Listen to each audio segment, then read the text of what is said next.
I muted. All right, let's do round two. Thanks, brother. All right, so like I was saying, in case none of y'all out there can read lips, uh, tonight's about just an open panel. We're going to talk about the paranormal.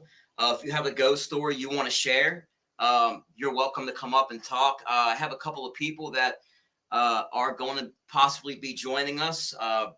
They're also we had it set for 7. We kind of pushed it back a little bit.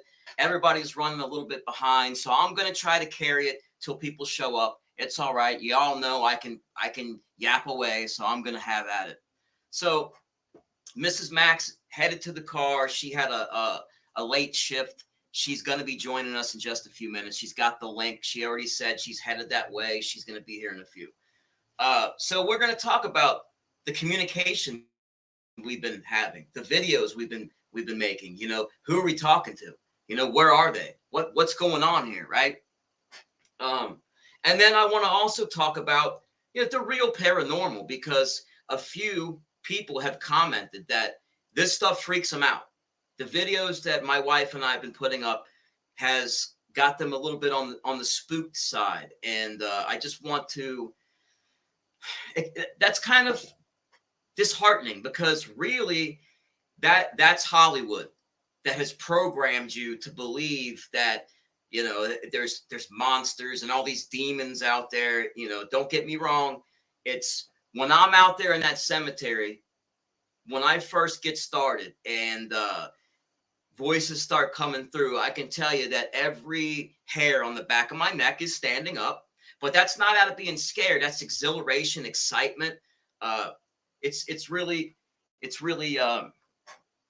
overwhelming when you have these reactions.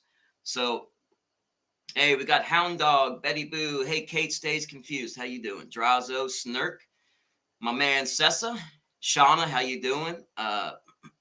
Betty Boo, I think I said already. My man Code, what's up, brother? He's another one. You know, he likes the paranormal too, and I'm going to get out his way, and we're going to do some investigations in the near future. And you know, it's warm now, so I'm mobile. We're going to be out there hitting it hard and heavy, trying to find some spirits that want to give me the answers to the hard questions. So I put in a request today for the plot map for that cemetery. In case anybody's listening that hasn't watched our last video, we put it up last night. The cemetery, the haunted cemetery that speaks. We've been going back to this cemetery over and over. Well, 3 or 4 times. And we've been getting a lot of communication. Actually, an abnormal amount of communication, because I've been places and you get nothing. That spirit box just goes to the end of time. You'll run the batteries out before you get a response. So to get what we got there, mind-blowing, literally mind-blowing. Now, the last video, at the end of the video, you hear me say, well, you know, we'll have to review it. We'll see what we caught. I had no idea the amount of stuff that we caught. No idea. And some of those, I don't know how I didn't hear them. I don't know how I did. Maybe you can't hear them until I review the recording. I don't know. But some of those yeses, man, when I heard those laying in the bed next to my wife, I'm reviewing it. She hears that yes, that really, let's face it, demonic sounding yes. But you cannot put intention on those sounds. You don't. How do we know that that's somebody that maybe had a voice problem? That's what they sounded like, you know, or maybe that's just the way they're coming through the white noise. That's a lot of the people put intention on those sounds. You can't do that. That's one of the big no-nos. So it's not really a no-no, but I mean, obviously, if you hear a "get out," you know, get the fuck out. You're not wanted there. But if you just hear like a gravelly sounding voice, you can't put intention to that. Oh, hey, Selfie Queen Cindy, how you? And I was just mentioning how you said that this creeps you out, and really, that's sadly that is Hollywood. that has you programmed to think, because you watch those movies in Hollywood and what happens? You walk around a corner and an ugly ass monster pops out. You know, like that's not what happens in an investigation. You know how many shows are out there ghost hunting, and how many monsters have popped out from around the corner? A big whopping zero. So I mean, it's not going to happen like that. That's Hollywood, you know, to make it exciting. You know, they jazz it up to make it, you know, entertainment, but it's just not the way it is in reality. And we were out fishing. That's how we found this cemetery. It's out near a local lake around here, and we were driving by it last September. And I have the video. We were walking around. We weren't talking about ghosts. We enjoy looking at cemeteries. Any historical cemetery, I'm there, because don't forget, y'all, cemeteries are for the living. They're for the living. So, you know, you should go enjoy them. You know, I go there, I read the names, I look at the family names, I see how long they lived, you know, how many kids they had. You know, I try to learn about them as much as I can from the headstones, and in a way that's kind of honoring these people's lives. I mean, that's what they're for, right? And I would hope that somebody would do that for me one day, right? So that's what we do. So let's see. Yeah, that's what I'm saying. You never know what the sound means. The words mean a whole lot more than the sound of the words. Oh, you like the backdrop? This is my green screen. This is my green, and actually, I have to upload a few more backdrops, but I like this one. I like this one. I got another one that's like in a haunted, creepy, abandoned looking building. But that one requires a sunny day outside and a whole lot, or else I got to turn the ring light way up, and it's like blinding. So, you know, the circumstances got to be right for that one, unfortunately. So anyways, guys, I'm gonna let you all hear the yes that I'm talking about. Actually, I'll pull up the video. There's 2 yeses that I want you all to hear. Then I want your response on this. See, that's the bad part about when it runs as a premiere. I can't get opinions firsthand. So let me pull this up, get it to about the right point, and I'll pull it up here for y'all.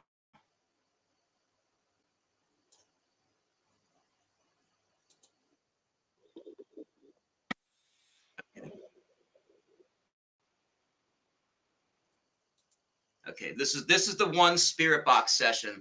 This is the one. I'll just play this whole spirit box session again, y'all. This was the really cool one to me, because we get sentences, we get some real answers with intent, and that's just and listen to the 2 yeses. I'll point it out when we get there.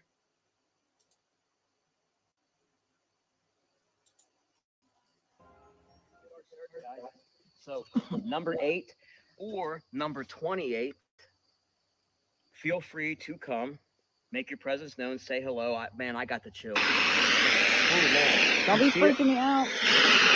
Number 8, can you say hello?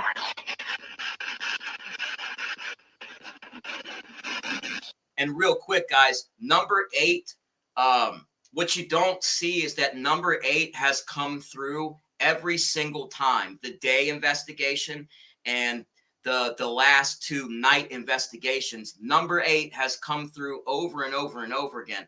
And right before this spirit box session, you see there's like a creepy music playing, and you see it sped up, and we're zooming around. What we're doing there is, I have my phone with the light on. My wife has her phone with her light on, and we split up, and we're going in the row of those headstones looking for 8. So when I say 8 or 28, we could not find an 8. It starts at 11, ends at 61 or 62. So I'm thinking, okay, 8. Could they mean 28? So that's where I got that 28 from. So let me go on. Let's just listen and listen to these responses.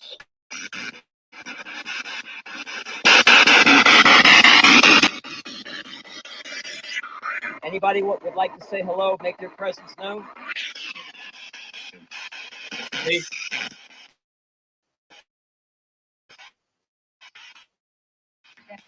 Who's that? My name is John. This is my wife. We would like to talk to you. We mean no harm, no disrespect. We just would like to have a conversation. We would like to communicate with you.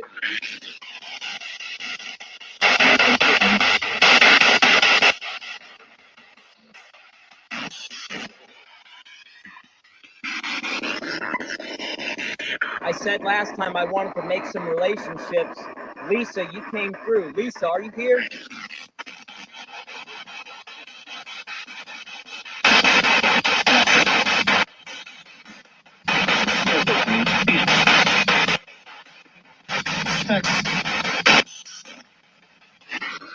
I can't tell. I can't tell what they're saying. Is there anybody here that's upset that you are marked as unknown?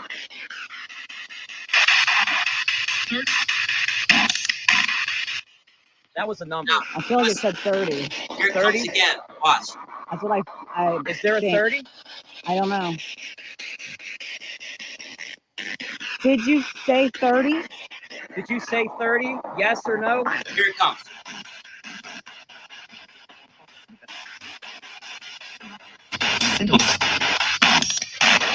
Lisa, was that you? So, if you heard those yeses, there's no doubt that's the same person. That is the same voice saying yes. So we've been able to catch, like that Steve, the guy that says, "This is me, Steve." I've heard that voice before. And then when Lisa comes through, there's always a man that comes through with her. And this has been redundant, guys. And that's what really makes it add up. Somebody came in. Holy cowgirl hauntings. How you doing? Glad that you're here. And here in a minute, I guess as soon as my wife pops on here, I'm going to drop the link if people want to come up. Actually, I'll do that now. No point in waiting. It's an open panel. Might as well make the panel open, right? It says it.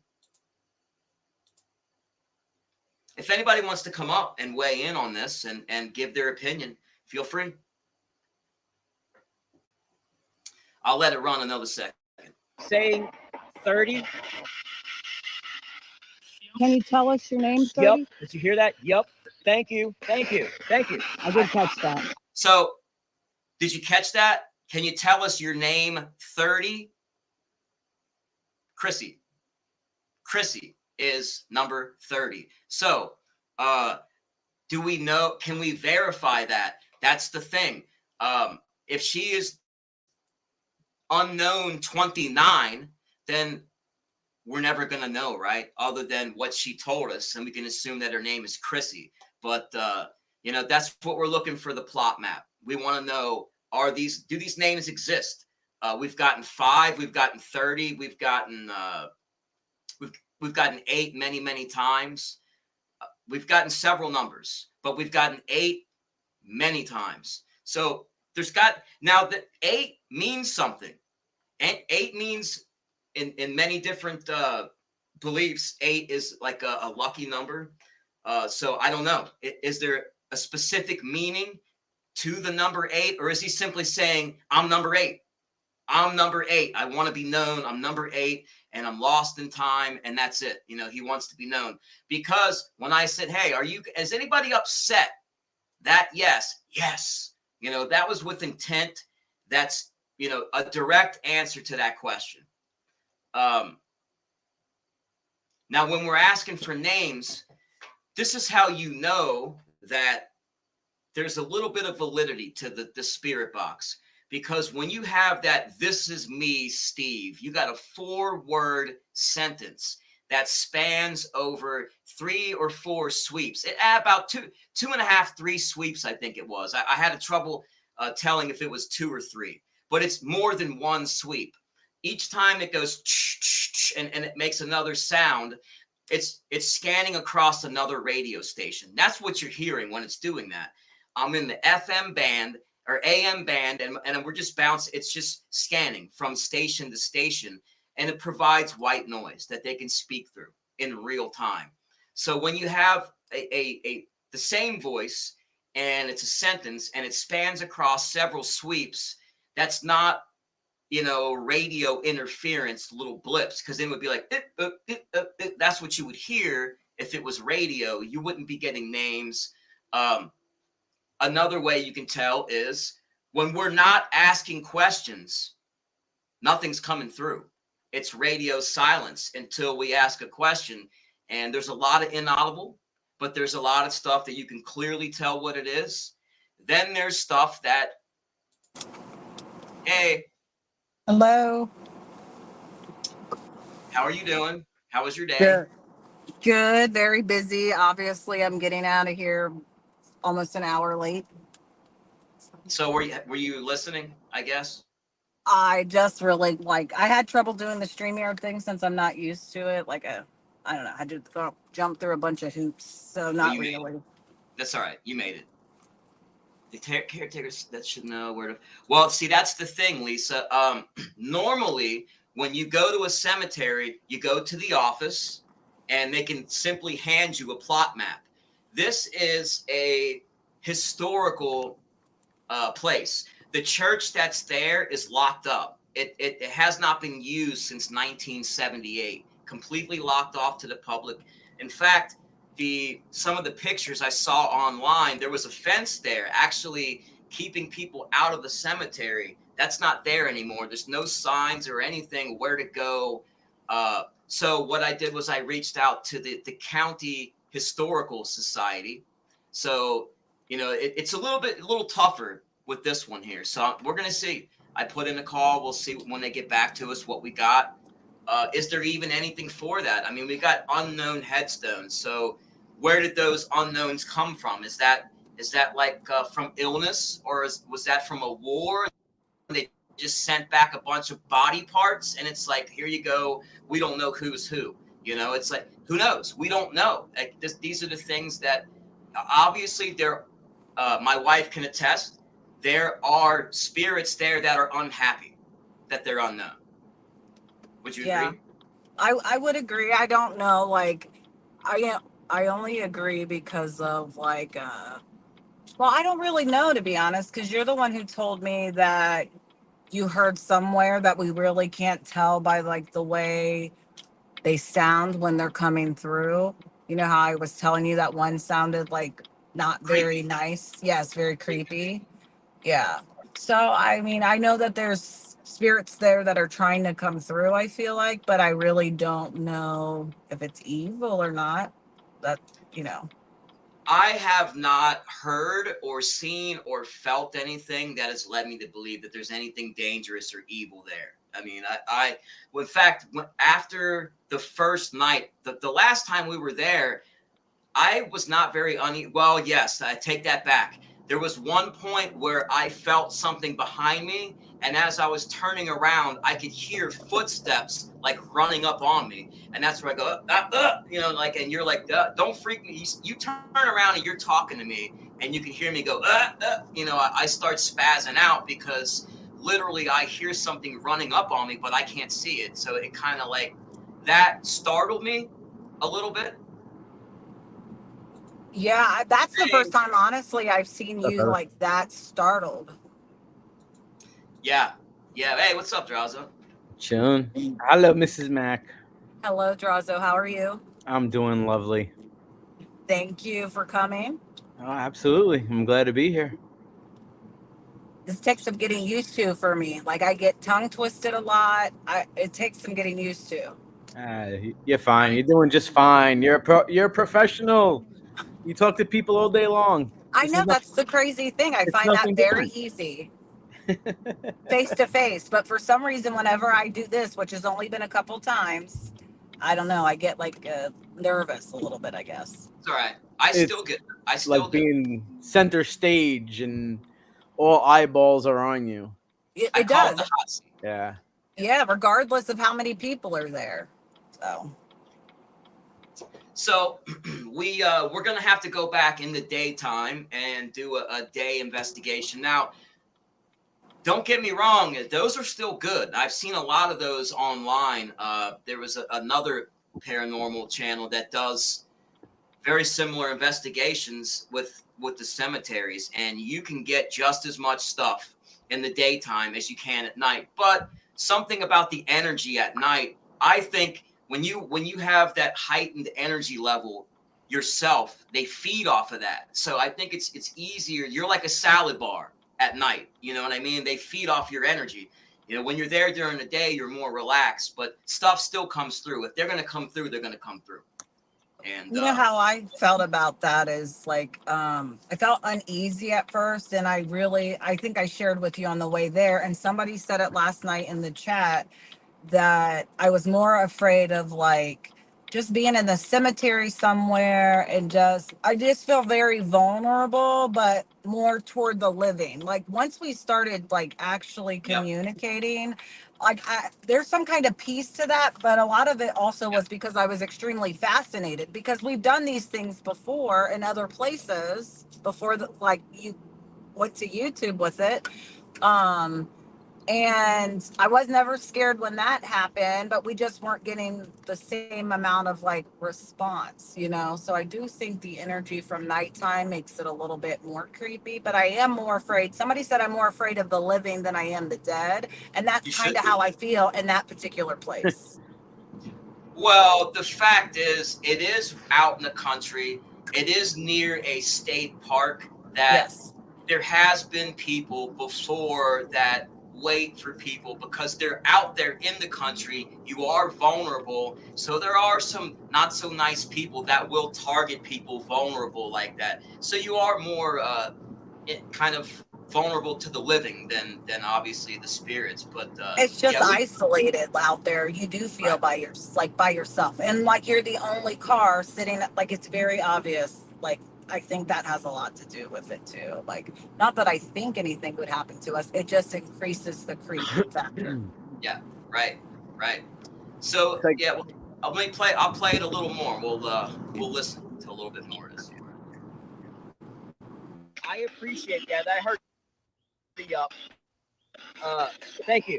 We just want to talk. Anything else you want to tell us? Something? Hi? I don't know. It sounded like 5. There isn't a number 5.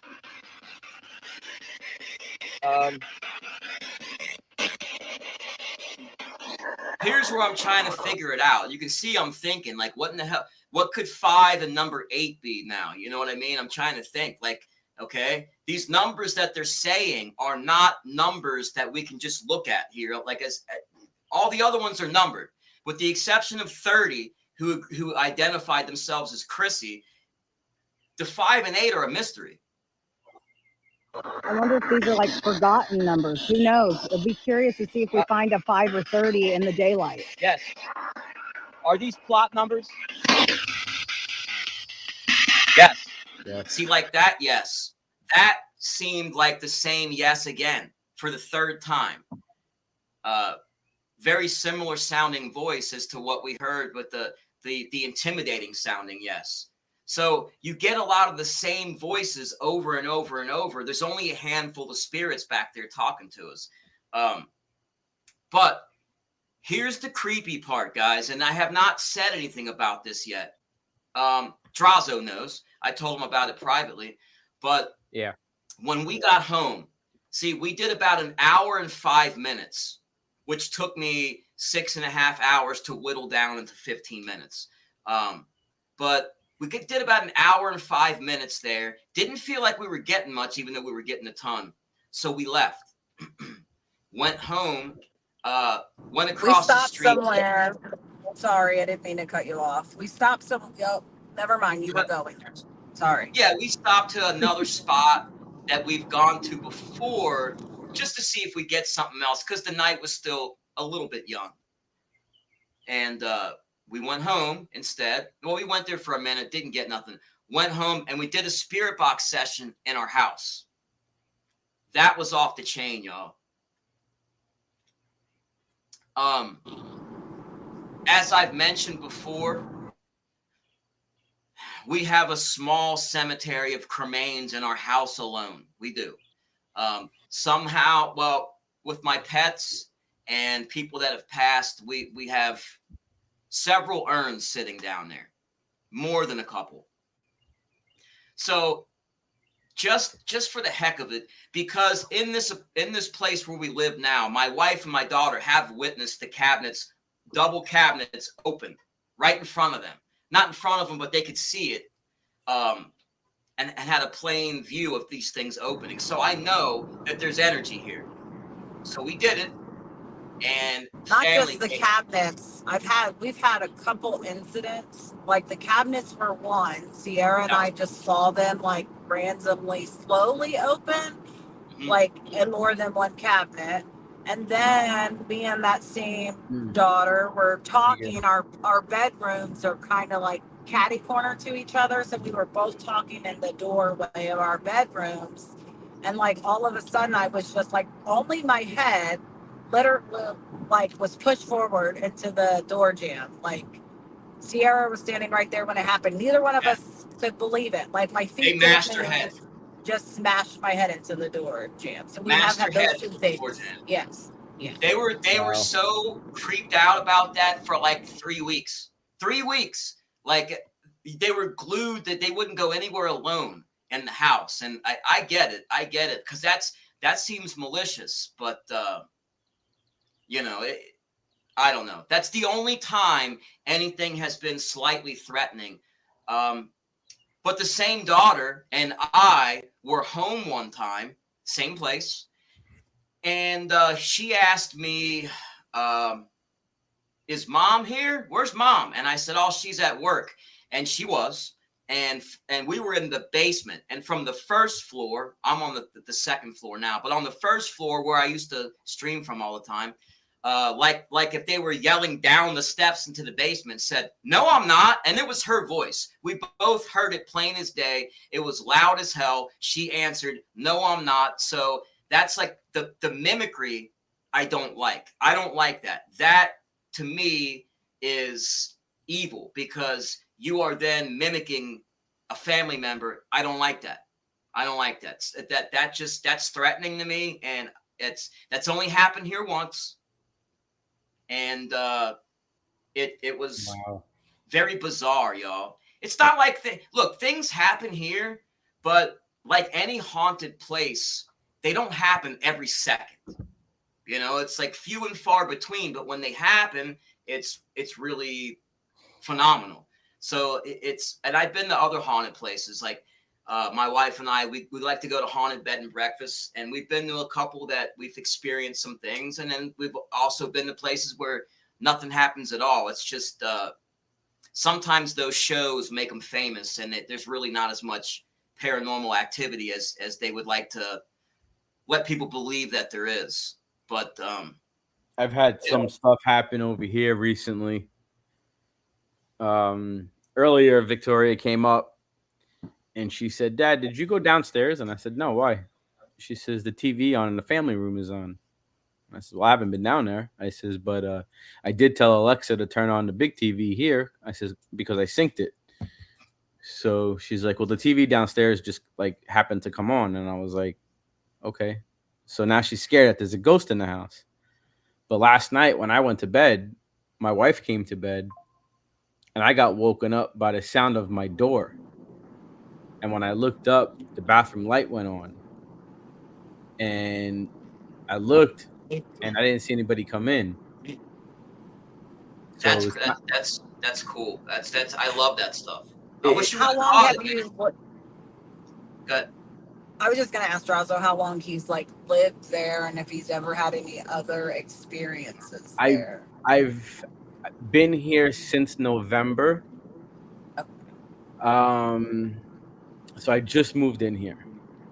So I've been here. So you can have all kinds of shit there, and you don't know yet because you have. This is just the beginning. Okay. This is just the beginning of it. When I first moved in, when we first closed on the house and we started moving things in, I did feel a certain kind of energy. I just didn't know what it was. So I just kind of ignored it, and I just went about my days and did what I had to do in the house. And then it was just like kind of like forgotten about. But then last night and today, you know, been noticing certain things, and it's like, okay, why is this going on? See, Now I you do feel notice. like you have to Yeah, be Yeah, like open to that energy. I was just gonna say that he, said that he like felt some kind of energy. Like I feel like I'm right. a more of a spiritual person than a religious person. So I don't really go necessarily like somewhere like looking for energy. But if I feel it, I really don't. I don't know how to explain it really, but what Drazo just said, I do feel like you have to be open to that kind of stuff. yeah, yeah. Sure. So I could tell you this, and so I've experienced a lot in my life since I'm a child. And Really? it started happening at a young age. I think the first time it happened, I was probably around 9, maybe 10.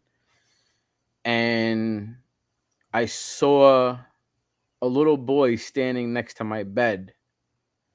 And I didn't know who it was. And at that time, I didn't know that my dad had a brother who died at 5 years old Oh, from Lou Gehrig's disease.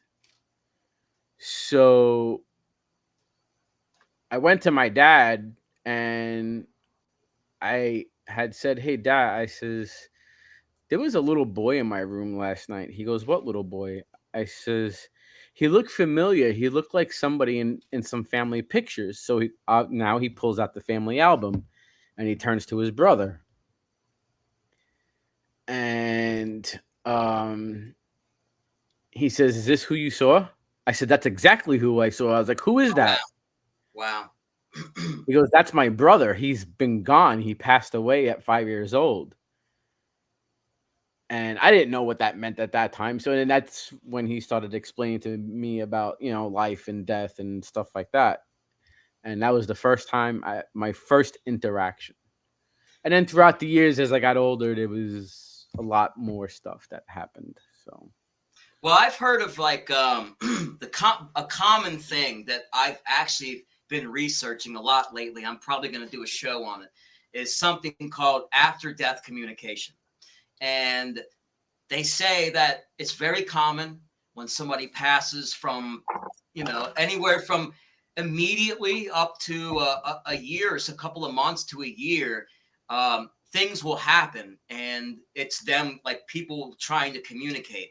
I yeah, first heard that term when I was watching Ghost Adventures. Believe it or not, you can actually learn something from Zach Bagans. Believe it or not, but he was interviewing Gary Galka, and his daughter is the inspiration for the Mel meter. Everybody, I'm sure if you're into the paranormal, you've seen that episode and you know all about that. But he was talking about after death communication, and I remember that happening for both the two of the people that came through in my home was my mother-in-law and her late husband, who passed a year before her. 2016, 2017 is when they both, 2016 him, 2017 her. Um, and they were answering. They were answering. I got them. I got a response. They were both responding back to back. And it was just, I would like to actually post that, but there's a lot of personal information in that. But that happened right here in this living room, and that was they both communicated right after they passed. One with him, we had a giant fish tank, and where I was sleeping at the time, I saw an outline, a silhouette of him, and it was blacking out the light in the fish tank. It was a big, tall fish tank, and I could tell by the silhouette it was him. It was his build, his outline, and it's. I even felt him touch, like my head was being messed with like that when I was snoozing. I think that was him. It was the night after I saw what I thought was his silhouette. My mother-in-law, I've told this story. She stayed with us for a while because she had some health issues later in life, and so she stayed with us for a while, and then she went south and lived with my sister-in-law. But when she was staying with us, we would watch TV together. I would once in a while I would take a snooze. Well, we had 2 cable remotes. Because one always gets lost. We have a backup. So anyways, she would be changing the channel.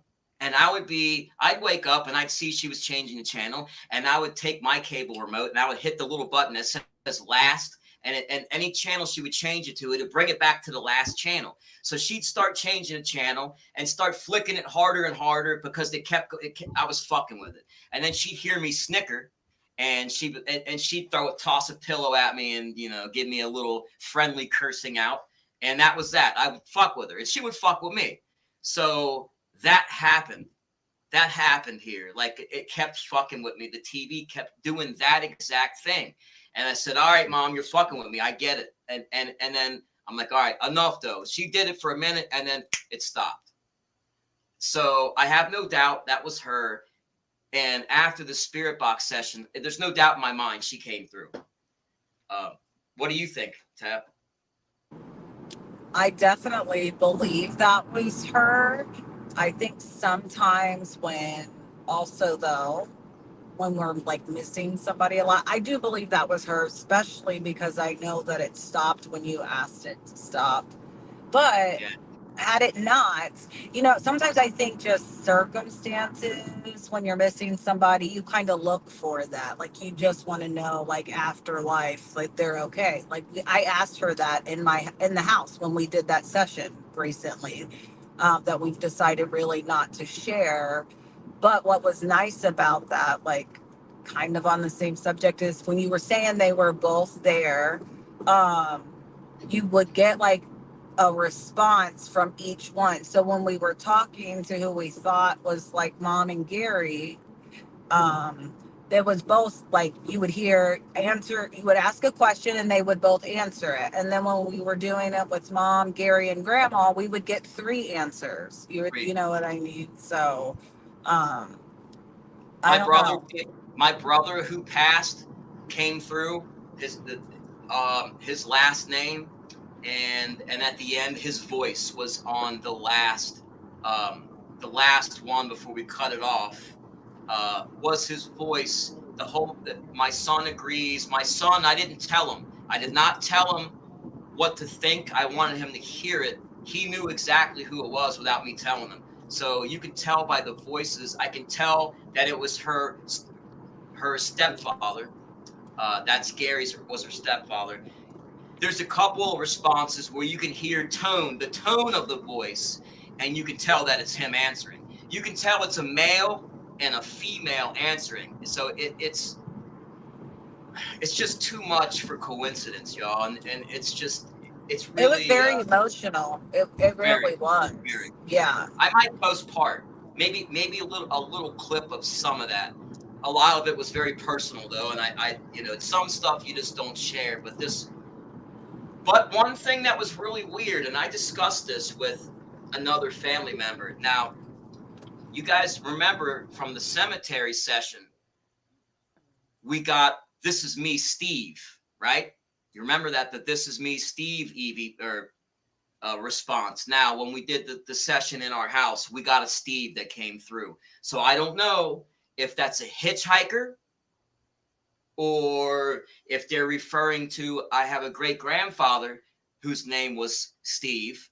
I don't know if that's what it was. I don't. So it kind of creeped me out a little bit that I was getting the same name now in my home. But all we can do is sage and try to take care of ourselves, protect ourselves the best that we can.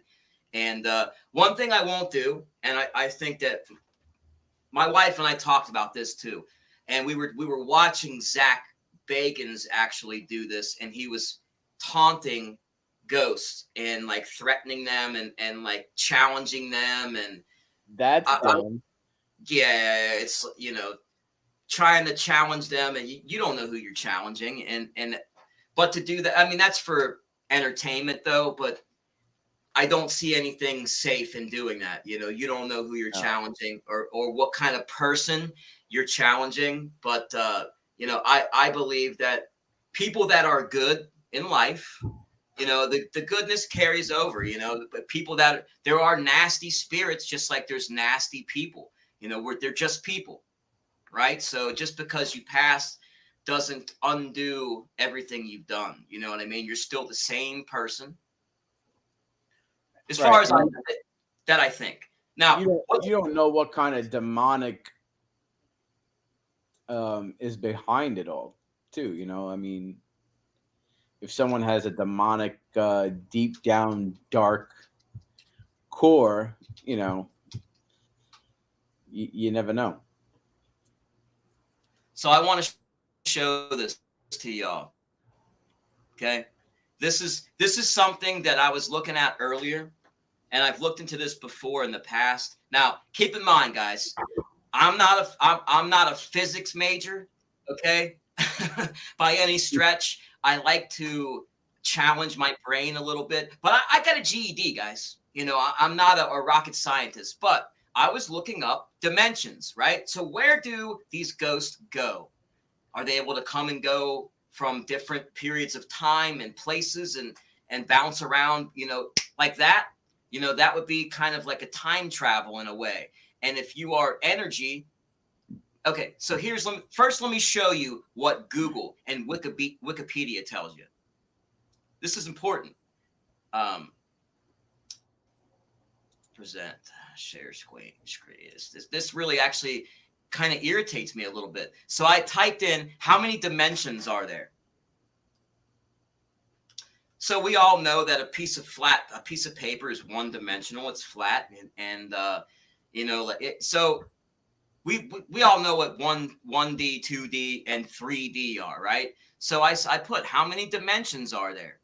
Well, if there's only 3 dimensions, where are the ghosts then? Right? So according to string theory, there are 10 dimensions. So why is Wikipedia telling us there's only 3? You know, it's like when you think about space and time being infinite. Now think about that. Don't just think about it.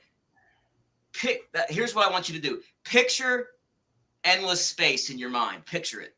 Try to picture it in your mind. Picture infinity in your mind. Endless space. Picture what that looks like. You can't. The human mind is not able to comprehend that. It's just something outside of the realm that our tiny little peanut brains can grasp. Now, when you talk about psychics, and I'm going to possibly be having a pretty good psychic on here in the near future. What are they? Where are they getting this information?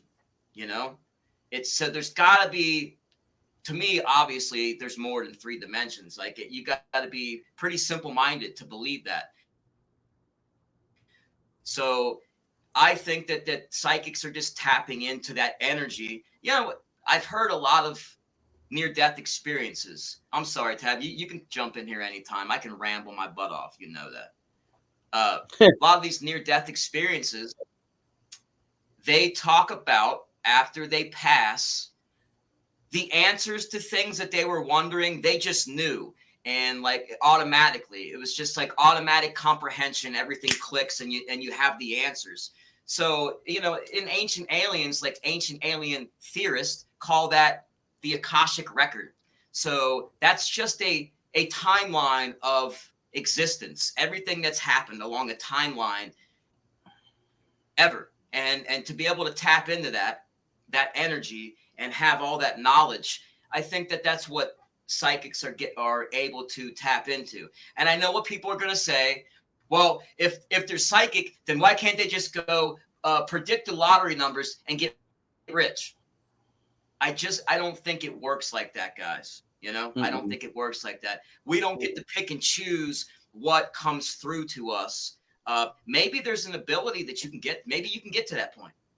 Who knows? I mean, we only use like how much of a percentage of our brain, a very small fraction compared to what we have. So who knows what functions we can actually fulfill using the whole complete brain.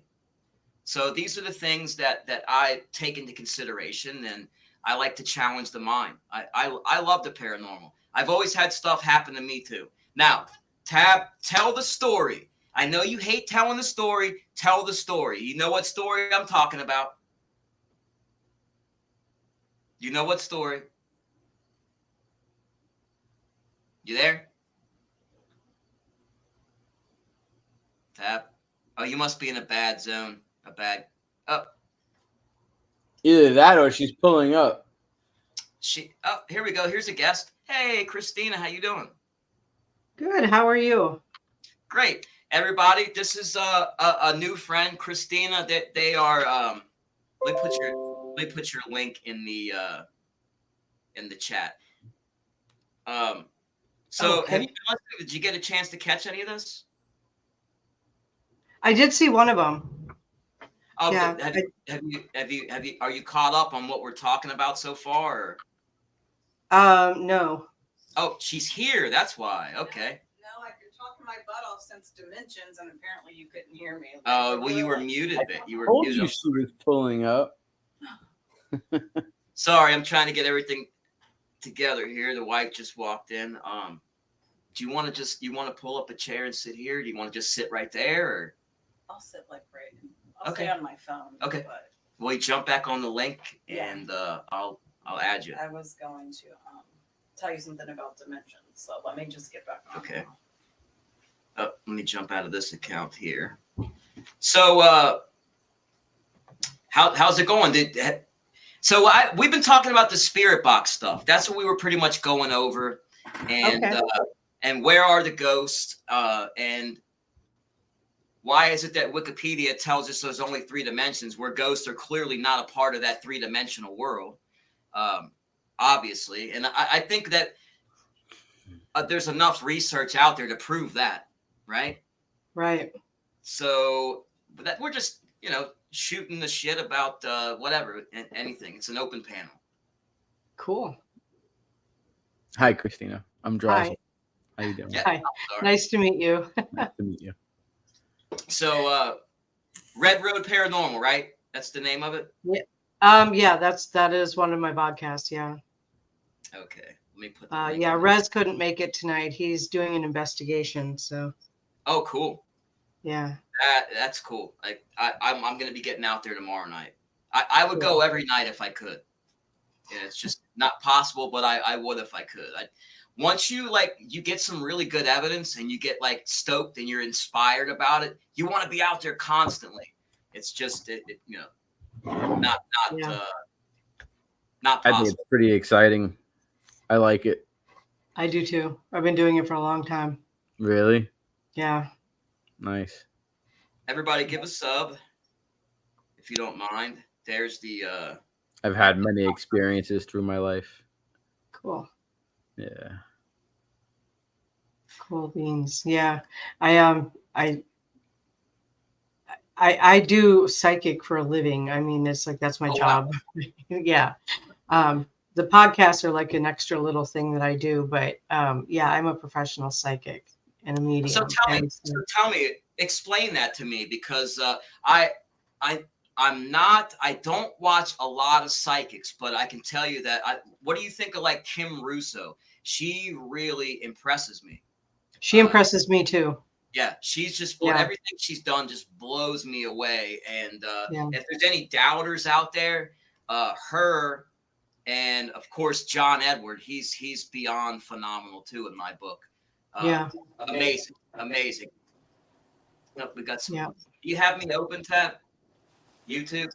Yeah, sorry. Oh, thank you. All right.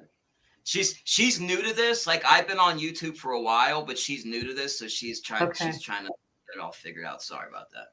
Yeah, before I started doing the YouTube show with Rez, I had a show on WLTK-DB. Actually, I had 2 shows on WLTK-DB. So I've been behind the mic for a while now. Oh, probably nice. about 3 years. Yeah.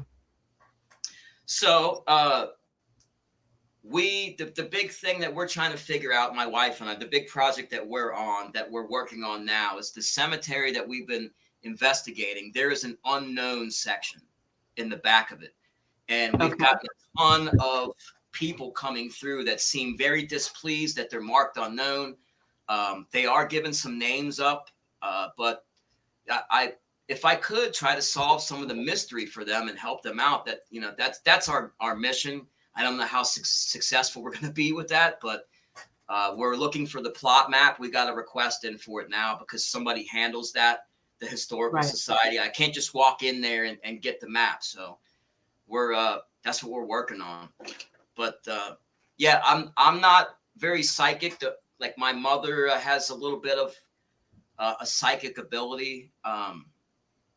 I think it kind of maybe runs in the family a little bit, but once in a while, I'll call people at the same time they're calling me, things like that. But I don't really have any special abilities, I don't think. Do you develop those? How do you develop those? But I actually, funny you should ask. I wrote a book about that. It's right behind me. And Oh, nice. yeah.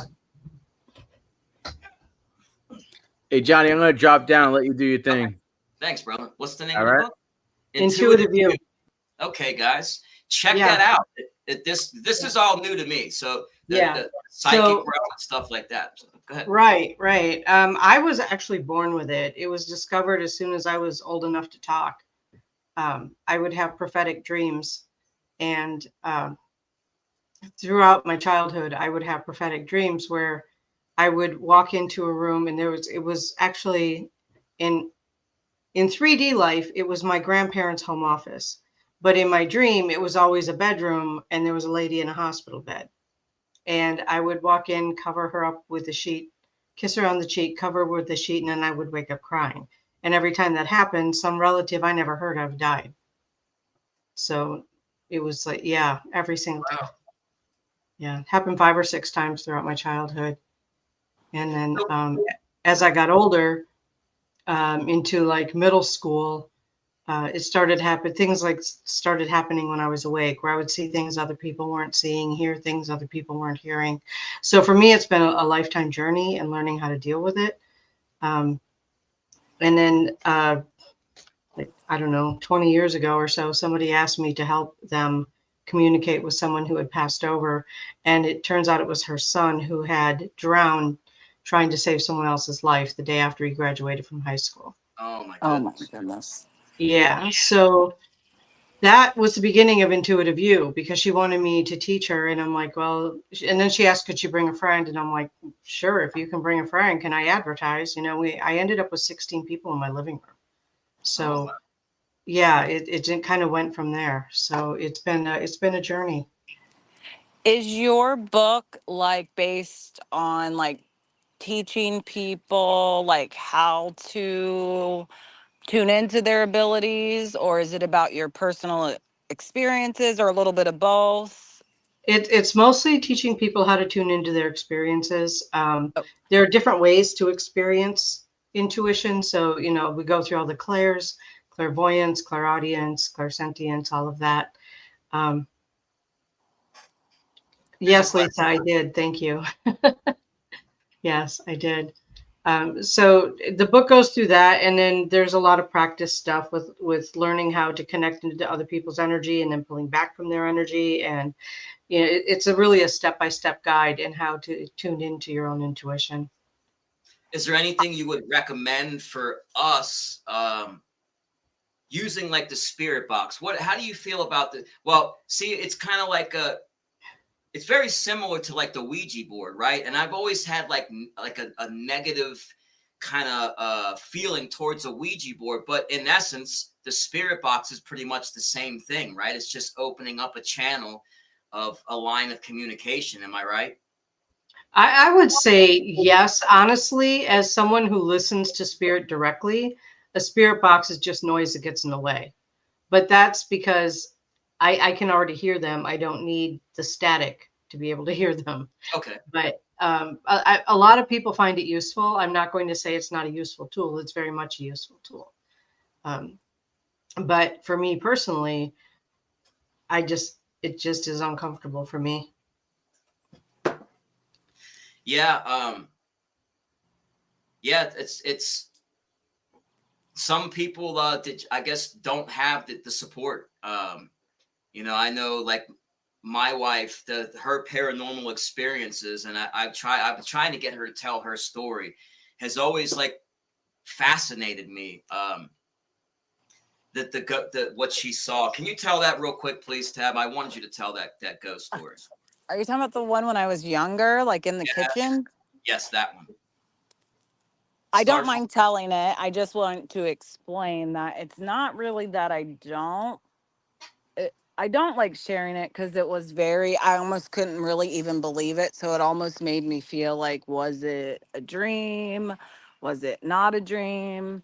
Like, and I think when I realized I wasn't like dreaming, it kind of scared me. It took me a while to like be okay with like wanting to figure out or talk to spirits and like that kind of thing. And really, until I became like a critical care nurse and was at the bedside of a lot of dying patients, did I really feel like I started to become like more like spiritual, maybe. I don't know. I keep saying that word.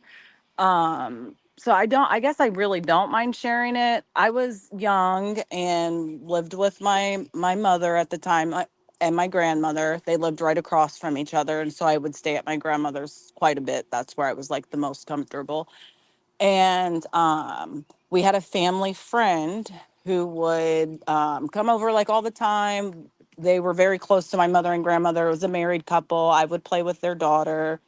So that particular friend was murdered at a gas station. Bunch of people threw some gas on him and caught him on, like, set him on fire. And I didn't know that at the time, but I was like going into the kitchen to get like a drink of water or something in the middle of the night. And his nickname for me was Sunshine. And there was like not a whole body like apparition. It was literally just his head, but like you could see through it. And it wasn't like threatening, but I was maybe 11 years old, 10, 11 years old. So it scared me. And I did feel like I like heard him or did think that I heard him say something. Like I thought he called me by my nickname, which was Sunshine. I don't know if I said that already or not. And then it's just as quick as it was there and I saw him, heard the nickname, like he was gone. And I was like frightened after that. Like, so for a long time, I just kind of like blocked that stuff out. Didn't want anything to do with like paranormal or anything like that. And then as I got older and became a critical care nurse, and I was sitting at the bedside of patients that talk to loved ones as they're dying, or patients tell me that they're dying when I truly believe that they're not because they're stable. And then my perspective on things changed quite a bit. I mean, I've seen people have conversations that are dying with their mother, like 96-year-olds talking to their mom who died.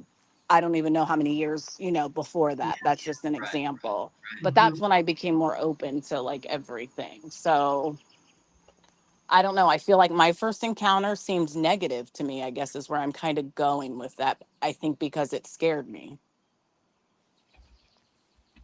Yeah, that story always intrigued me because at even a younger age, my brother and I, the brother that is passed now, also saw a full-bodied apparition, and it was very intimidating for a younger kid to see something like that. It is intimidating, but I've always been fascinated with it. That, and we've had. It seems like wherever we've been, we've had something kind of going on. I don't know Mhm. if it's because of us. I don't know if it's because of the places we live, but everywhere we are, there's always a little bit of paranormal activity around us. I don't know, and maybe I'm open to it. So, but is that something that is that common for somebody that has a little bit of a psychic ability, or do you think that's just Oh normal? yeah. Really? Yeah, that's very common. In fact, every once in a while I'll see on social media somebody post, "Have you ever lived in a haunted house?" I'm like, "I've never lived in a house that wasn't haunted." It's yeah, and Yeah. well, they look at these. See, that's the thing. Like, I have a few friends that like my content, but it creeps them out, and I'm trying to get them deprogrammed and get the Hollywood out of their head. You know what I mean? Because I've never experienced anything remotely close to a scary movie at any of the places I've investigated. Now, it's the creepiest thing we've ever had happen is that kind of scary sounding yes response a couple of times. Right. Is there anything like next level creepy that you've experienced? Yeah, actually there was. I was doing an investigation with a group that I belonged to when I lived on the West Coast, and we were at the site of a um, a mass murder, and the murderer, like, I didn't mean to antagonize. I did it completely accidentally, but I antagonized her, and she got right in my face. Oh, Scared the daylights out of me. It's like, I know that she was in spirit, but I swear I felt spit hit my face. Like, it was that close.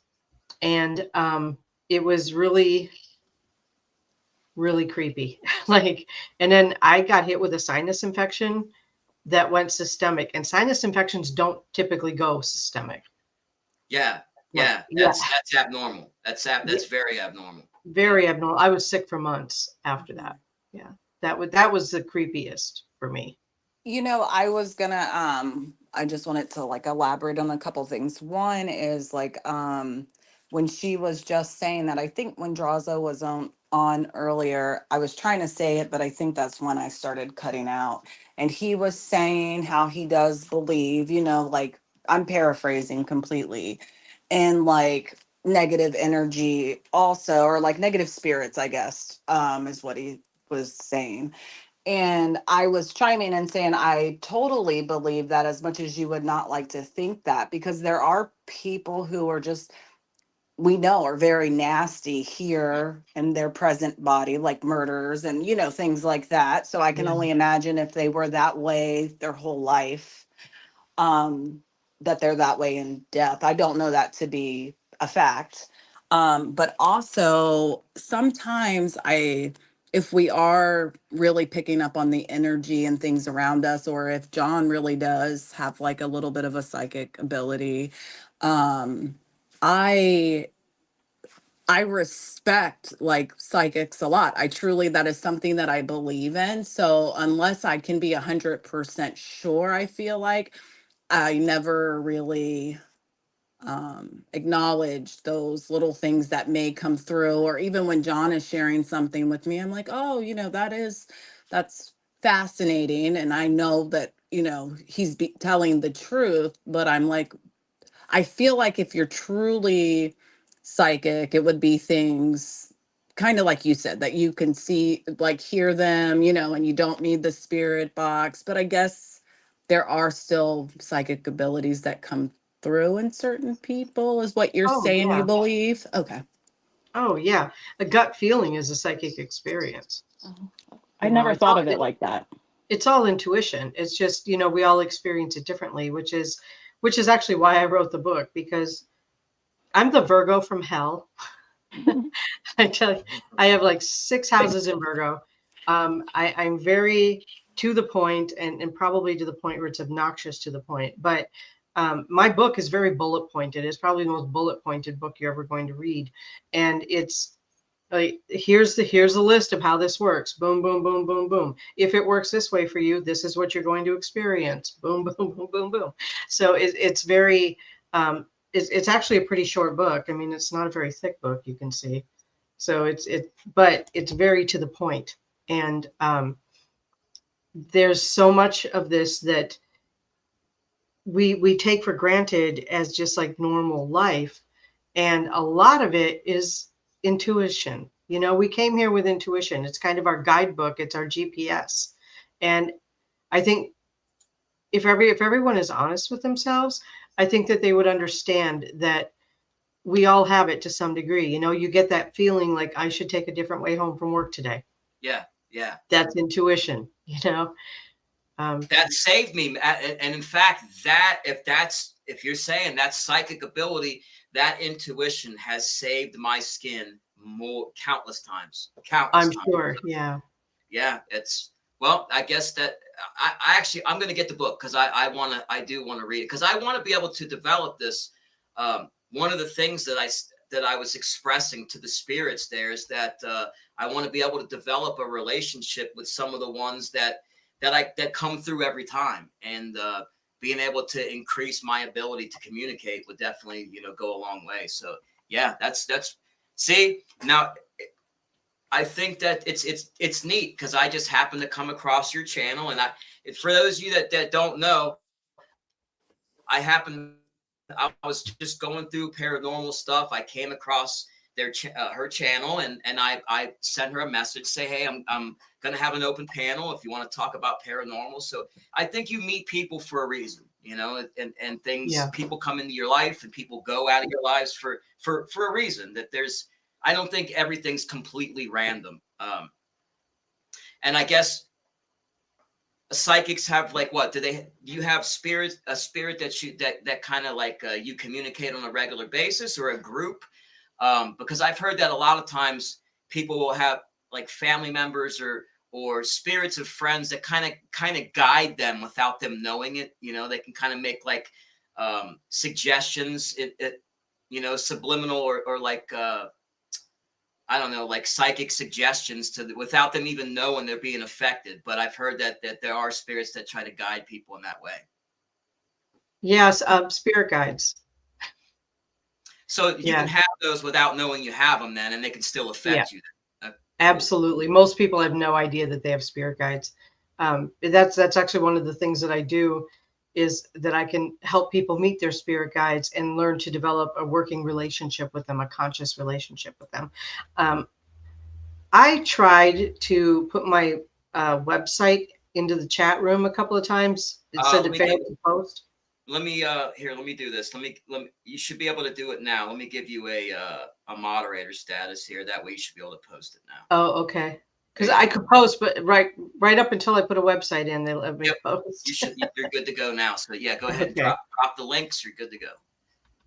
Yeah, Forever Young. You're right. And I did a video about the Allegheny flight. I forget the number now, but I did a video on it, and they used to call those destiny flights back in the day because you could swap tickets, and you didn't have to go through all the red tape you do now. So people ended up on those flights that didn't buy the original ticket, and it's like it was your destiny to take that flight. And so yeah, there's that. I think about those things. I do. I have a little bit of a health issue, and I was diagnosed with early stage 4 non-alcoholic cirrhosis. And since then, my wife and I have been trying to like maximize our time together, travel more. One thing we like to do is go to like haunted bed and breakfast, and a lot of the ones we've seen on like shows like Ghost Hunters and things like that. And we've been trying to like get into this more and more, but like really this place here, just the activity we got just really lit that pilot light for me. Just really, and I've been. Some of my friends probably are getting worn out from hearing about it. Like Drazo, he's probably getting tired of hearing about me talk about this all day long and all night long. But it's fun. It's really, when you get those type of responses, it's really inspiring. Well, I'm excited to read her book because that's really made me feel different about this experience. Not that I don't want to be doing, ghost hunting with him, but it really is like more his thing, and I'm there to support him. I do find it very fascinating, and it is different when you truly do feel like, you're getting evidence or getting things back, and then you're like, oh, it's like really exciting and intriguing and you want to know more. So my heart is changing on that. But I think honestly, ever since I was a young girl, for whatever reason, not just that incident that happened in my grandmother's kitchen, but there's other reasons that I've just kind of been scared of really knowing what's out there, if I'm just being honest. So I've just I'll go do things with John, and we were going to haunted bed and breakfast for years. I mean, we even took some vacations and took our kids to a few and kind of did it as a family. And so I am becoming more and more open, and I am looking forward to reading your book. We will definitely be getting a copy of that. That's really made me feel better about the situation, honestly, just talking to you. So very grateful that John came across your channel. Yeah, I am too. This is really interesting. First of all, you can get the book directly from my website. That's why I put the website in the chat, because you can get my book directly from my website. It's on the homepage. You just have to scroll down to it. Great. Yeah. Um, you guys, this chat room is amazing. It's a little. I'm trying to keep up with it, and I can't. There's so many people Thank you. chatting. Thank you all for coming by and Yeah. showing support. Like I am blessed with some really good support. You know, I started this channel with a little bit of a kickstart because I've been on YouTube, you know, in other communities, but the support that we're getting tonight is really phenomenal. We appreciate it. You know, Yeah, this is wonderful. it's Yeah.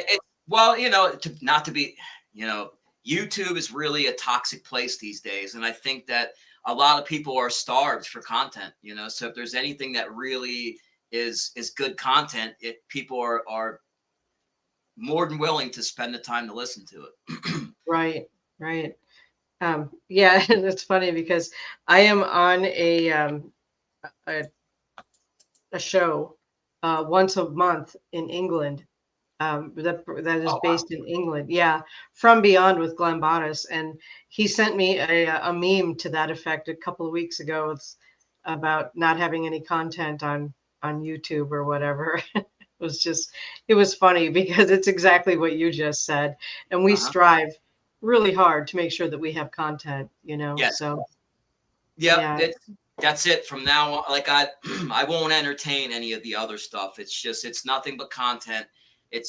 But you know what? You're gonna get people throwing shots, but that's the price of admission to being online, and that's okay. You know, yeah, it's you know the content. You can't stop greatness, and the content will speak for itself. You know, good it will. content always prevails. So, what's up, Yeah, brother?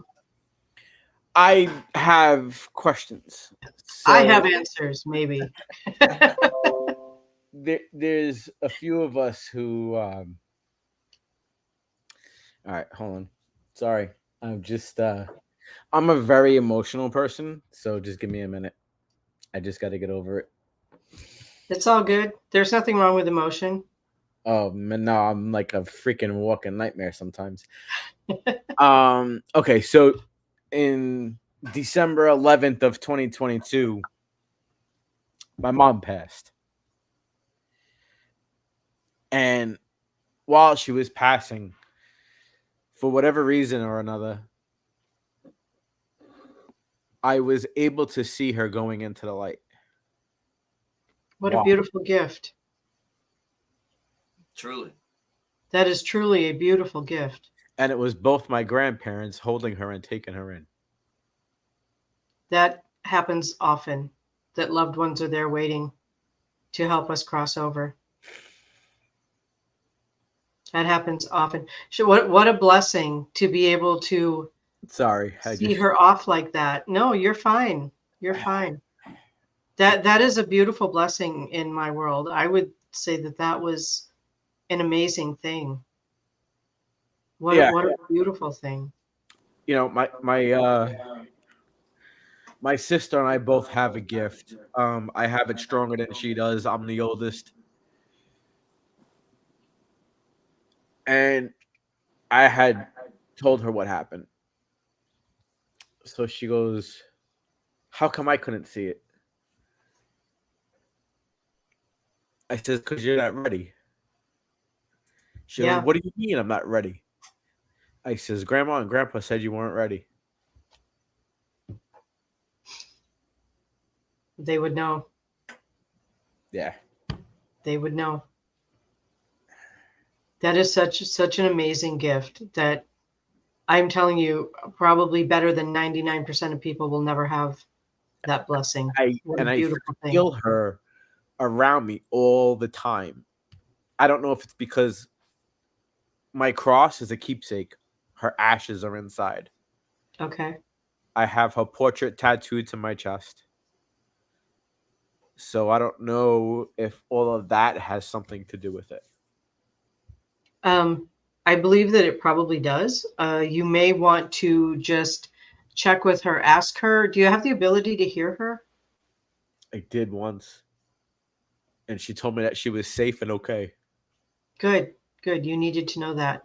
But ask her if she has done her life review, because that's something that we all have the opportunity to do after we pass, is our life review. Right. The thing is that until we do that, we're still kind of left hanging. You know, we're still kind of just left in between worlds. And just to make sure that she has actually gone to the light and that she's coming back to visit and is not staying around before going to the light. Hold on one sec. I just want to clean my face real quick. Sorry. Okay, no problem. I was gonna say, when you were telling Drazo, like, how much of a gift it was, for him to be able to see that, because he was sharing with us right before you came up on panel how he has been able to see things since he was like, a young boy, and then on throughout his, forever now, Right, and I was going to share with him, and I will when he gets back, that it really truly is a blessing because my mother died suddenly and we were out of town.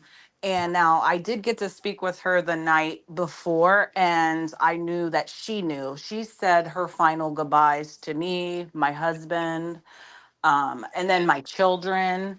And I felt blessed to just have that conversation. So, because she really did say like goodbye. We didn't know at the time that it was a goodbye.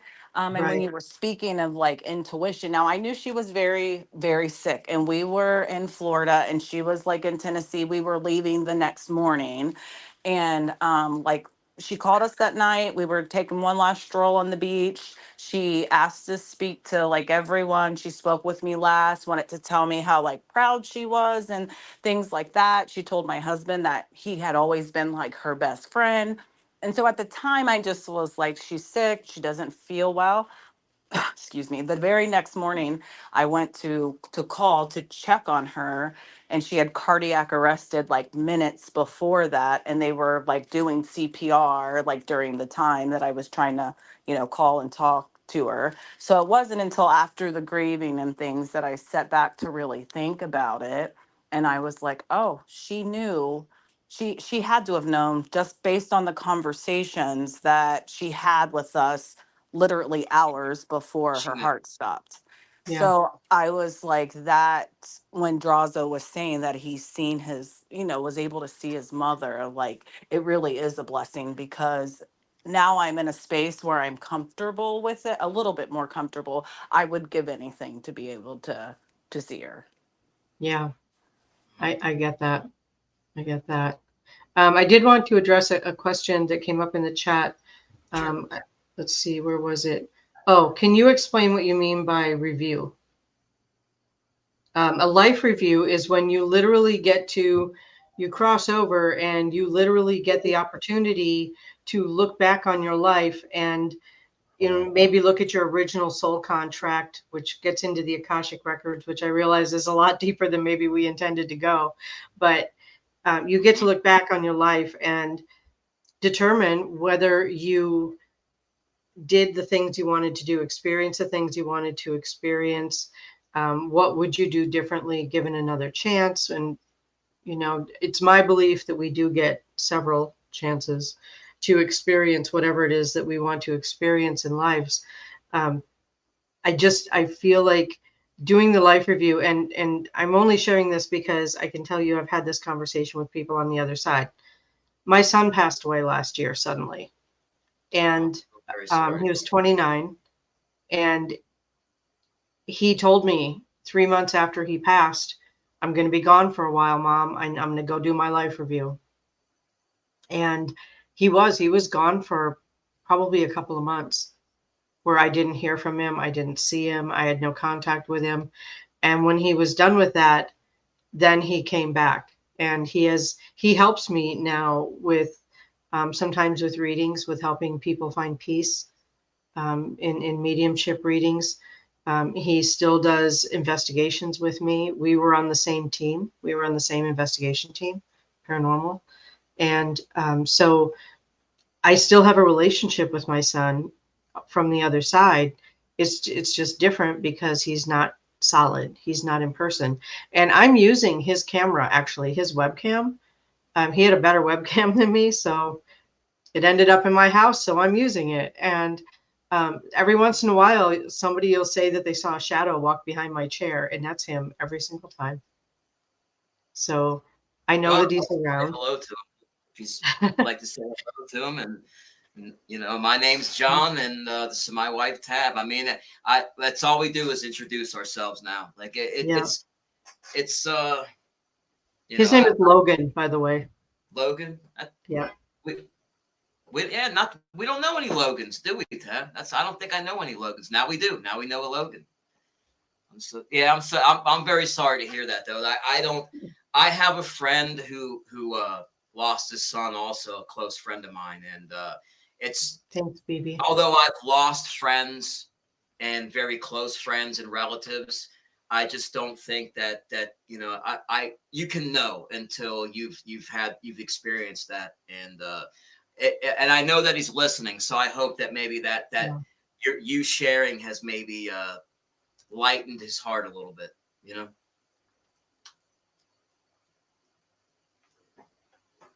Yeah, he's. I'm sorry, I was reading Steven's comment. Thank you, Jen. Jen and Barrett, I like it. Yeah, she's cool. Yeah, thank you. I didn't. I said that to kind of explain what a life review is, and he went through and he did his life review, and he had some pretty rough times here. He was injured in an accident when he was 8 years old, and had constant pain for the rest of his life. And so for him, it was a relief to be able to get out of that body and not have to feel 24/7 pain anymore. Sure. Yeah, it's I guess because I've been doing this for so long, and because I have such a solid connection, I really walk between worlds a lot, that I'm not going to say I haven't been grieving, because I have. But I feel like because of who I am and what I do and what I have the ability to do, it has been maybe less traumatic for me because I still have contact. You literally, sorry, my phone died, so I had to drop off the so now I'm in John's office. But you literally answered the question that I was thinking, but I really didn't know like a good way to like say it, because I obviously we have a son very close to your son's age, and I can't imagine that pain. But I was wondering, I knew there would still be grief there, but with your abilities, I mean, you worded it so perfectly. I was thinking that question actually, but didn't know a polite way for it to come out. So, sometimes you just don't have to worry about being polite, because sometimes there's no polite way to say something or to ask something. Sometimes it's just, I apologize for being blunt, but here's my question, and it's okay. It's okay. Logan works with me a lot. He works with me from the other side. He's particularly when younger people pass, he's there to help. He's there to help them, maybe if they're feeling stuck or whatever. He has literally pulled suicide victims out of wherever their mind was stuck, wherever their mindset was stuck. From the other side, he has pulled them out and helped them to go to the light and do their review. That's amazing. It is amazing. It is amazing. It's just so much. He has taught me more in the last year than I have learned in the previous 5 decades. So, yeah. Would Logan be considered like a spiritual guide for those types of people, or? I don't know. He's never given me a title. He just says he helps people. No, but I guess there's no need to title. I get if there's, he just does what he does. There's no reason to put a title on him, I guess. Right. And even when he was here, he didn't like titles. So, Christine, I had one more deep loss in the family. Okay. Which was my dad's brother. He was my godfather, and we were very close. He was hit by a vehicle standing outside of his car, looking at damage from a previous accident that had just happened prior to getting hit by the vehicle. And he passed in 2020. Actually, tomorrow is 4 years. I'm so sorry. And in the beginning, I used to get signs like he was a prankster. So like the men in my family, like they're pranksters, they're jokesters. We like to mess around and like do stupid shit. And I would find things out of place, find things turned on, cabinets like partially open, but not seeing them open, like just like weird things. Like, Yeah. but now I don't see anything no more. I don't get any kind of signs from him any longer. If I try to talk to him, I don't, really get anything back. It's not like when I talk to my mom, I'm always getting something back. What's his first name? Gasper. He was in the news in Hillsborough, New Jersey.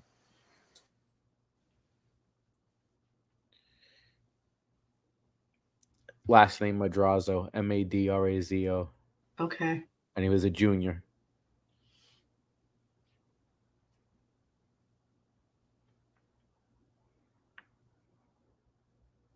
I'm connecting in with your energy field so that I can try to contact him. I close my eyes because I'm visually distracted. So if I had my eyes open and that chat room was going, I would be distracted. So my eyes are closed for that reason. Got it.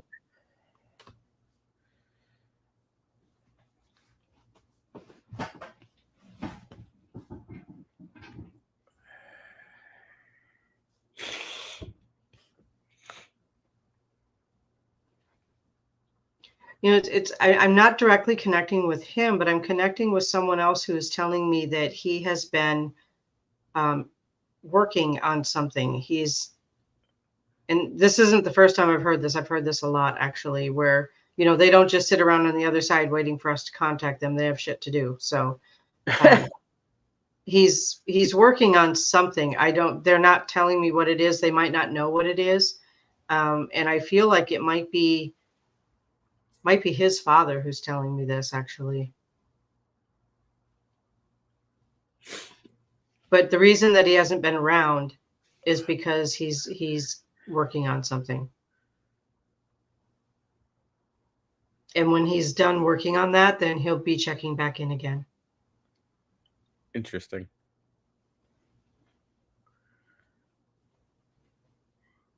Wow. Hey, I can actually see you now, Johnny. Johnny, you're muted. Yeah, you're muted. Yeah, I didn't want to make sure. I didn't want any noise to interrupt or anything. But yeah, that's amazing. Like I'm glad that you were able to catch this one, Drazo. Like this was meant. I feel like tonight was more meant for him than me or anybody else. Like it just, like he's we've been talking about this, haven't we? For the past week, we've been talking about this a lot. So it's yeah. And my uncle as well. I have his portrait tattooed to my chest. Wow. She is. And awesome. I hope you don't have too big of a family. Well, my grandparents from my dad's side and my mother's side are on my back. Okay, I was gonna say you're gonna run out of skin here pretty soon. No, I got plenty of skin. Look, I got a whole arm on the inside. Is I don't currently have any tattoos. You should get it. Logan had a YouTube channel and a Facebook page for water protectors for his native heritage, and he had his emblem was a sea turtle. Oh wow! Yeah, so I'm going to have that sea turtle tattooed. So I do want to ask one thing that you touched on earlier. Okay. You were talking about dreams, because here not too long ago, the whole topic of dreams actually came up in the chat. And I have my little, what I was thinking about is that I remember my dreams a lot.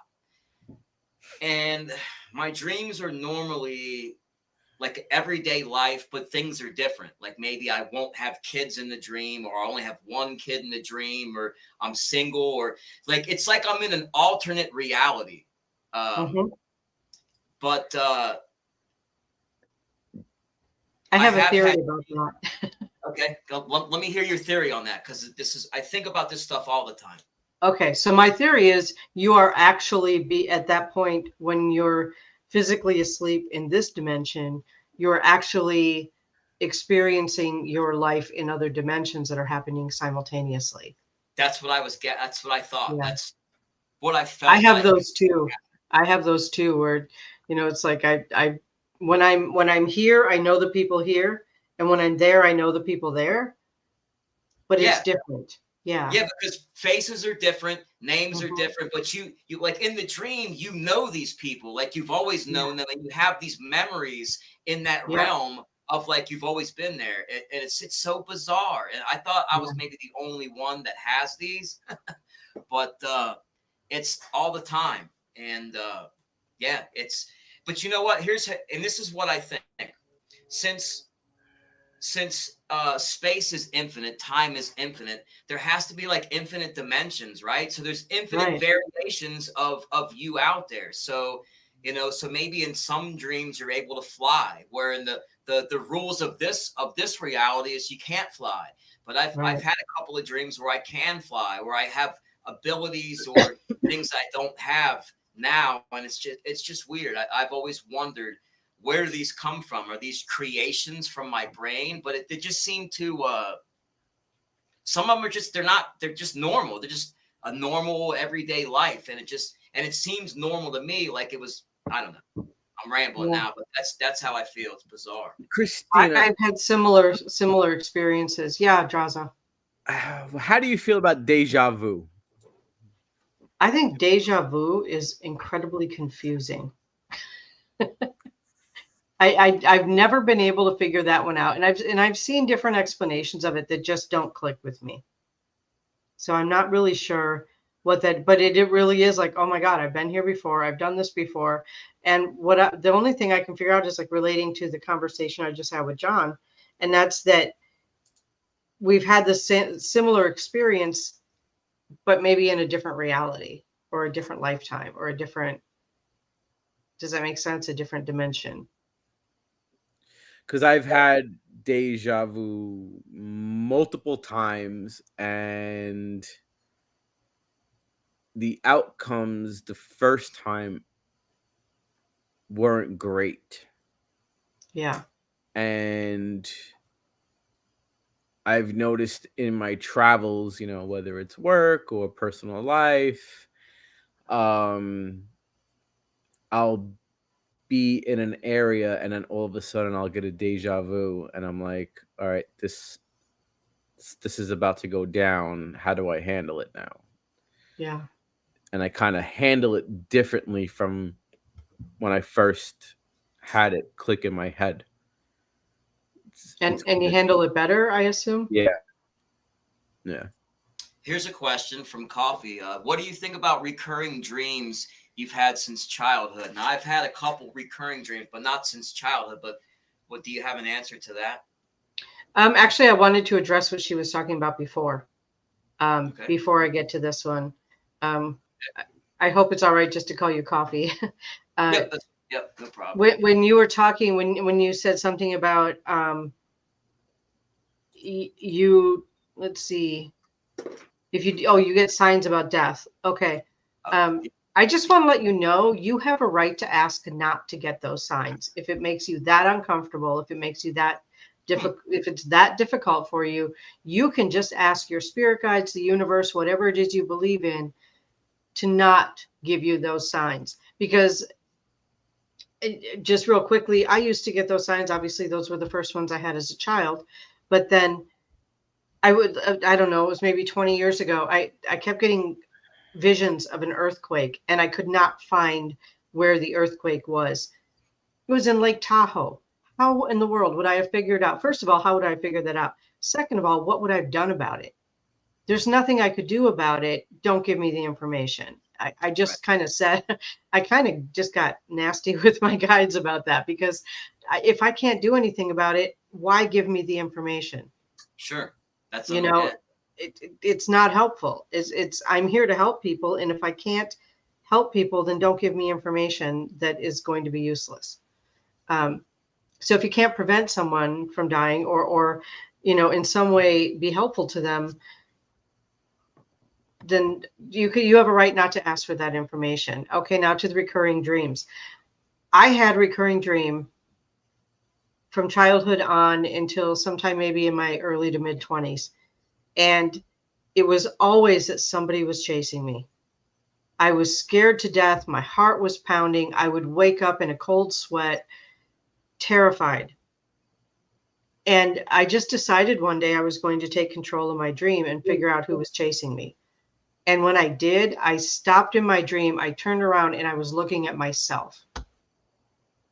And I never had the dream again.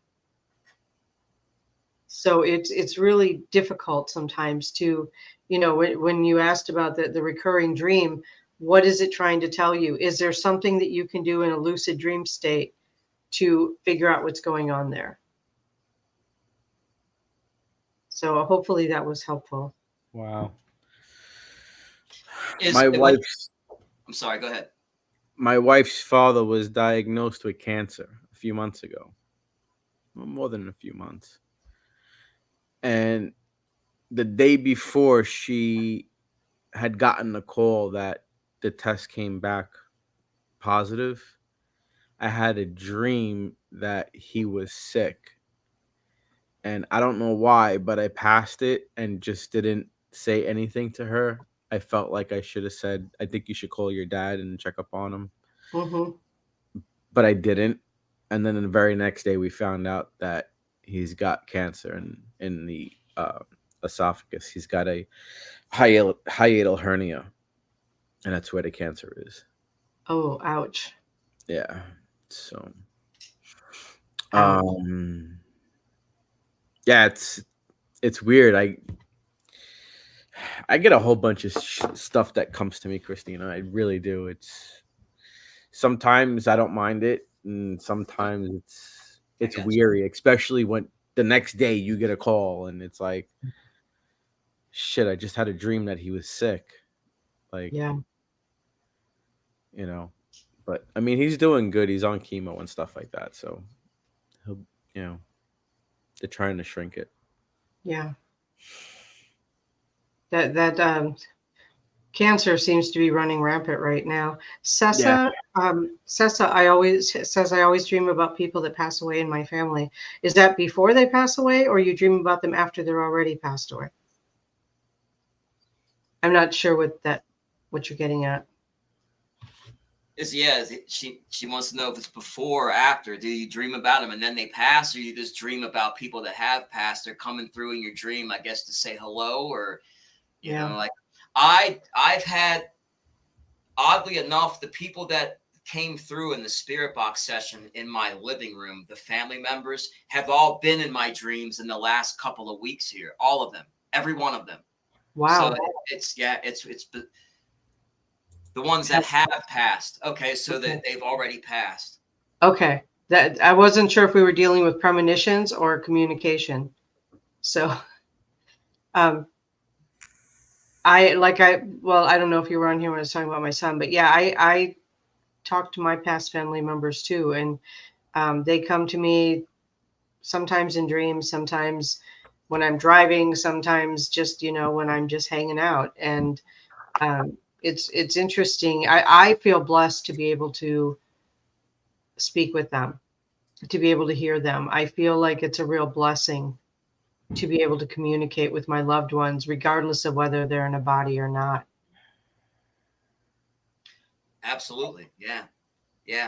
I've not had, with the exception of my mother-in-law messing with the TV and stuff like that, which now I know for sure was her, being as she came through loud and clear. That was my proof. But it's very overwhelming. My wife was very. See, we haven't posted that 6-minute video because it's so emotional for me and her.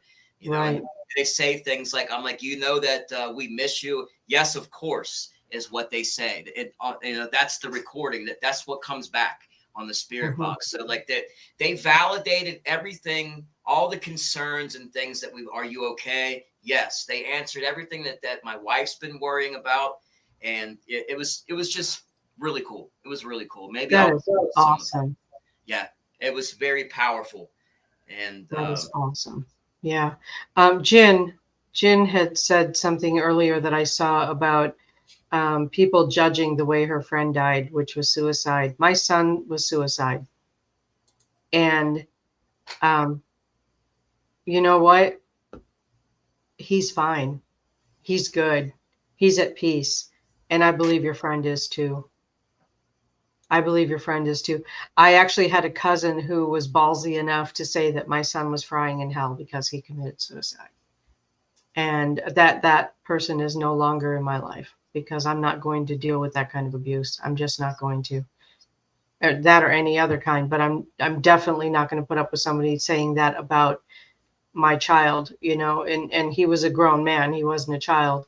But when people have had too much and they're in so much pain, whatever kind of pain that is, mental, emotional, spiritual, physical, whatever it is, I believe that people have a right to say, I'm done with this body. It's not working for me. And that's okay. And Jen, I just want you to know that your friend is resting easy, and don't listen to people like that. Please just don't listen to, don't even give them the time of day. If they're going to be that rude and that, I don't know, I'm trying not to swear, but if they're going to be like that, they don't need to be in your life because you don't deserve to be treated that way. And neither does your friend who was in so much pain that they had felt that there was no other option. And with somebody that's dealt with depression and stuff in the past myself, there are some times where that permanent solution for the temporary problem seems like the way to go. And you don't understand when people are going through pain. You don't know what they're experiencing. It's just, you can't know unless you've felt that type of pain. And, a lot of them, I believe, feel like there's no other option. You know what I mean? Like that and there's no punishment for that. There's no punishment for that. No. I don't believe that. And I've lost a few people that way too, friends of mine. And it's, I believe just like you, there's no punishment for trying to, just relieve yourself of suffering. And, to be suffering like that, it's really sad. So, right. And when someone is suffering, especially for years, and there's no way out of it. I mean, he had surgeries. My son had surgeries. He was on all kinds of different types of medication to deal with the pain level he was in. None of it helped. I think in the end, he just felt like there was no other option. Well, and that's kind of what really Dr. Jack Kevorkian was all about. It's absolutely. A lot of people make him out to be a kook and a quack, but the guy was a brilliant man, and was a very kind, benevolent doctor that really was helping people. Did you know that pretty much 99% of the people that reached out to him, he told them no. Yeah. He said, you're not there yet. You still have more time. You still have more value to your life. So yeah, it's, and I think that more people should be like that because it's people don't need to suffer. Our animals don't suffer. Like I had to put down one of my pets here recently. It was unbelievably painful for me, but he was suffering. And I understand.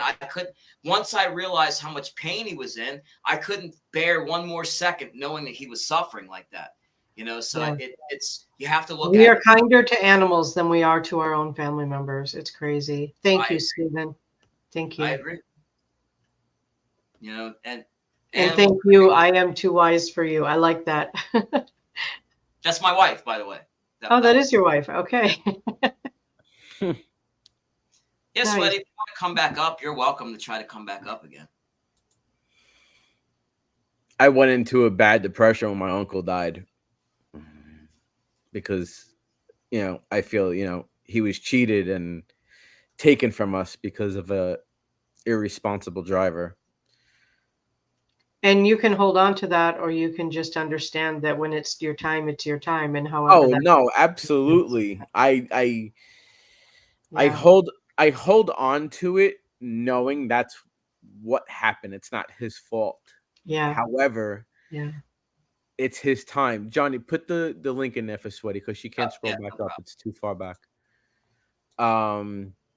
I went into a bad depression and hence the long hair. I just kept growing. I stopped going to the barber shop and I just didn't care. And Yeah. now I got my YouTube persona, so to speak. Yeah. My hair. But for 45, I mean, look at this. I mean, come on. I still got my hair. Absolutely, Jen. That's beautiful. Says I'm a spiritual soul, and I know he's holding my hand now, and he's with me, staying positive. Yeah. Don't listen to the Debbie Downers out there. They just. Yeah, that'd be Some down. people just feel the need to make people feel bad, and I've never understood that. I'll be honest. I don't get it. I don't understand why people do that. It's so much more fulfilling and uplifting to make somebody else feel good. It's contagious, you know. Yeah, absolutely. It sure is. And Lisa, you're right. You're absolutely right. Dealing with chronic illness and chronic pain takes a huge toll on every aspect of your life. It does. It really does.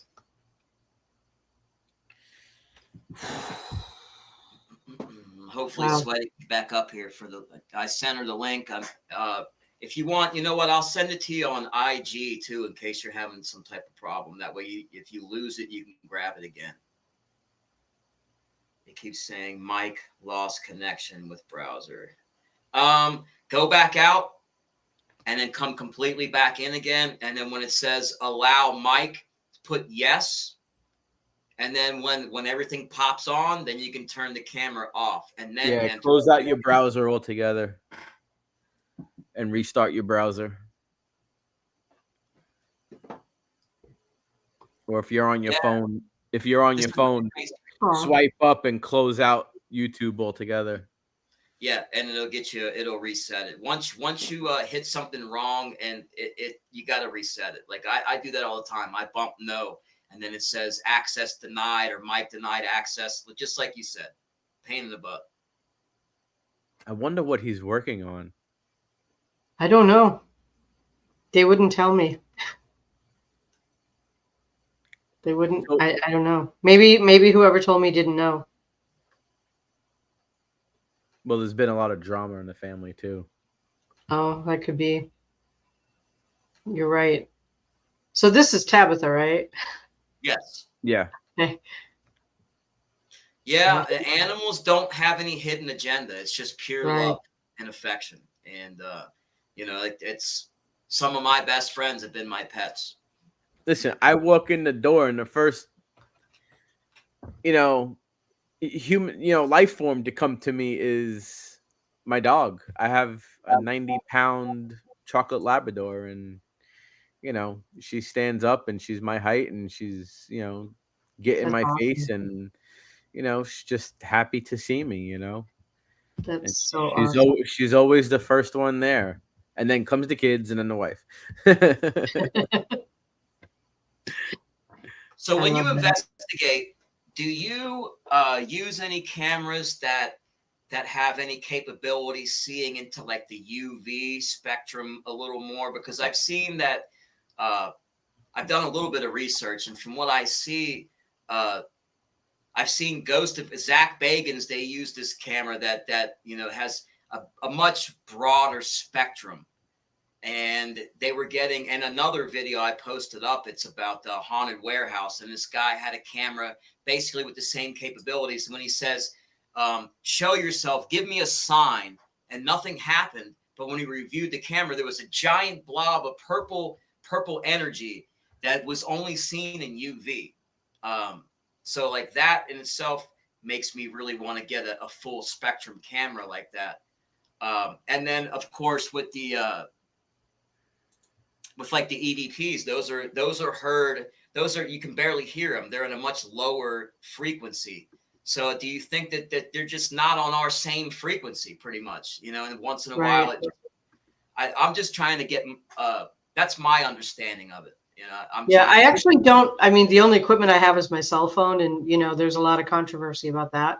I am my own equipment, so I don't tend to carry equipment.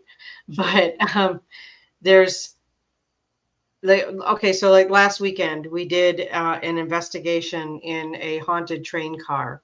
It was a sleeper car from like the 1860s. We got one of those coming up. Cool. Nice. Yeah, it was pretty awesome. And we had a K2, and then we had on my phone, just the recorder going, and the K2 and the recorder would go off at the same time. Oh, wow. In sync. Yeah. But then I go back and listen. I can't hear it on my phone, but I do have Adobe Audition, so I'm going to pop that into Audition and see if I can, you know, play with the frequencies and see if I can find out what was actually being said. And if it matched what I was hearing here, you know? Right, right. Yeah. So we've had to bring up frequencies, you know, Johnny's got his spirit box. Now I'm into CB radio. Okay. It's 11 meters. I'm not a ham operator, although I do want to get my my license to do it. And it, you know, it's got white noise, just like a spirit box. It does. Do you think it's possible for people in the afterlife to come through the white noise of the radio? I think it's possible for them to come through any avenue they figure out how to come through. Okay. Do you think I was an antenna on the house connected to the radio that would be a disruption for them? I don't think so. They'll just figure out how to use it. You know, it's. I was my husband and I were renting a place a few years ago. It was an old. You want to read a good book? Go buy her book and read the book. That'd be a good thing for y'all to do. Good where is your book, Christina? You can get it right off my website. You can order it right from my website. Okay. Yeah, mods beware. The trolls have arrived. Oh, you just ordered two? Awesome. Cool. Thanks. Because I'm going to read it and we're going to be fighting over the book. So she figured just get two of them, right? So, one for a friend. That was smart. Yeah, I mean, we've had that problem before. Like we were reading the Heroin Diaries at the same time and we were kind of like fighting over it. And so yeah, anybody definitely order the book. I'm gonna give it a read. Thank you. I'm really glad that this stream came together like this, and because I think there were some people that needed to have some messages tonight and be reassured and hear the things that were said. So yeah. Thank you for all the positive feedback. I appreciate that. Yeah, guys. And thank you, Christina. I got a lot from you, and I appreciate it. Thank you. So I'm glad I could help. I'm gonna wrap it up for now. Give me some dinner going, but thank you for coming by. You know you're welcome anytime. Thanks. So mods, can you drop her channel one more time in here so you guys can go sub? I think she's too far up, Christina. If you could just throw a hi or something in the chat. Actually, you could drop it yourself. You're a moderator now. That's right. So my YouTube channels. All right, so this ChristinaBloom.com is your website. Is my website. Yep. So this Red Road Paranormal is a YouTube channel. And I have another one called Breakfast with Bobby. And that one is my friend and I have been having breakfast together about once a month for years and having great discussions. And we just decided to turn it into a YouTube Nice. thing. And there's all kinds of different topics. We don't have any structure really, but it usually ends up being something being pretty deep. And then, Do you have the link for Breakfast with Bobby other than typing it in? Is there a I link can that get it for you. Hold copy on. and paste? Yeah, and I just opened up your website, so I have it in my browser. Awesome. And I just put my website in there again too. your YouTube, I subscribe to that. Thank you. I believe. Pretty sure I did. Let me go back to your name. I'm pretty sure I subscribe to that. Go to channel. Oh no, it was the other one I subscribed to, the one that you said you couldn't log into. Oh, that's okay, because I'm more figuring out how to do that too.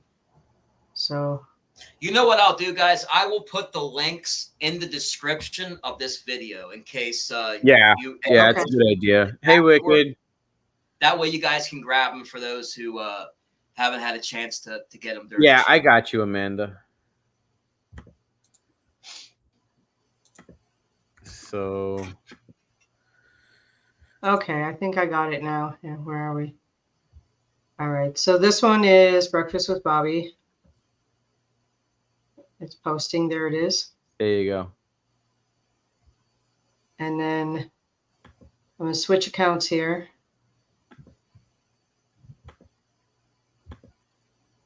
I don't know why it doesn't come up with the right name, but. Well, here, I got, when I click on Red Road Paranormal, your channel comes right up, so I can just, I got it. There it is. I posted that one too. Yeah. Okay. So, yeah. Yeah, so good stuff. Thank you so much for all your information. Well, thank you. I appreciate it. Yeah, definitely. We really Brian. enjoy having you as a guest. My wife is just, she's raving about you, and I'm sure as soon as we end this, she's gonna, we'll be talking all about it. So, yeah. Awesome. Well, I definitely need to connect directly with her. Yep. So I'll give you the contact information and everything. Awesome. Thank you so much. Okay, guys, smash that like button if you haven't already. Yes. Make sure you sub, grab her book, and we'll see y'all next time. Bye. great Thanks, night. guys. Yep.